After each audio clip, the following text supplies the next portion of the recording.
আজকে রে সকালবেলা মাছ বাড়ি কি মাছ নিয়েছি দেখো, সেই মাছ আমার মা কিনেছে। কেরাম মতন দেখো, সিদ্ধানার দিকটা লাল আর পেটের দিকটা সাদা। এটা কি মাছ গো মা?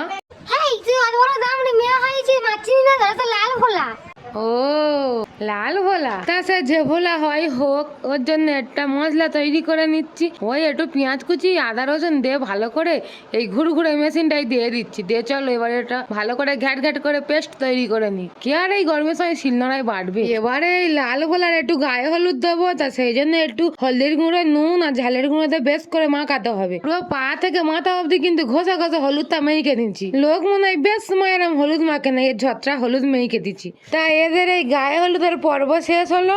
এবার এদের একটু আইবুড়ো ডুব মারাবো। থামো, ওই উনুনটা ধরে নিচ্ছি, নিয়ে আর তেল দিয়ে দিচ্ছি। এদের আজকে জলের বদলে তেলে আইবুড়ো ডুব মারাবো, তাও আবার গরম তেল। তেলটা খুব ভালো করে কসকসে করে গরম করে নিচ্ছি। নিয়ে এবার মাছগুলো ছেড়ে দিচ্ছি একটা একটা করে। তেল না ভালো করে গরম করলে মাছের আবার ছাল বাগলা সব উঠে একাকার হয়ে যাবে।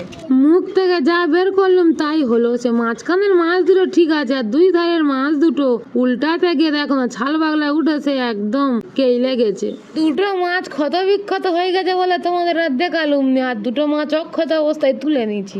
এবারে ওই গোটা মাছ কটার বের কাজ শুরু করি। তা প্রথমে ওই পেঁয়াজ ভেজে নিচ্ছি, নিয়ে আর তো একটু জল ঢেলে দিচ্ছি মশলাগুলো দেবো বলে। বেশি কিছু আর দেবো নি, ওই নুন, ঝালের গুঁড়ো, হলদির গুঁড়ো আর একটু এই গরম মশলা। ও বাবা, এ তো আবার ডায়মন্ড গরম মশলা। গরম মশলার ভিতরে হিরে টিরে আছে নাকি বল দেন বাবা? অত হিরে টিরে খোঁজার টাইম নেই আমার, তাই রান্না করতে গিয়ে বেলা কাবার হয়ে যাচ্ছে। কি কি দিচ্ছে আবার বলে নি। ওই মাল মশলা গুলো দিয়ে ভালো করে নেড়ে চেড়ে নেওয়ার পর আদা রসুন বাটা আর এই টমেটো কুচি দিচ্ছি, দিয়ে ভালো করে কষে নিচ্ছি। যখন দেখবে এরকম বল বল করে তেল ছেড়েছে, তখন এই ফোঁটা খানেক করে জল দিচ্ছি।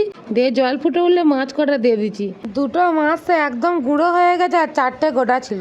তার মধ্যে আবার এই মাছটা সিদ্ধানাইতে ছেড়ে গেছে, ছেড়ে যায় জাগে ঝোলে দিয়ে দিচ্ছি। এবার বক বক করে খানিকক্ষণ ফোটাতে হবে, নয়তো আর মাছের স্বাদ ঝোলে ঢুকবে না। দাঁড়াও তো একটু চেখে দেখি কিরম হয়েছে, নুন ঝাল ঠিক আছে কি। হ্যাঁ গো, সব একদম ঠিকঠাক আছে। এবার নেমে নি তাড়াতাড়ি করে, পেটের ভিতর ছুঁচো ডান মারতেছে খিদেইতে নেই। দেখলে তো কিরম ফট করে হয়ে গেল লাল ভোলার ঝাল। এবার ভাত দিয়ে খাবো গরম গরম।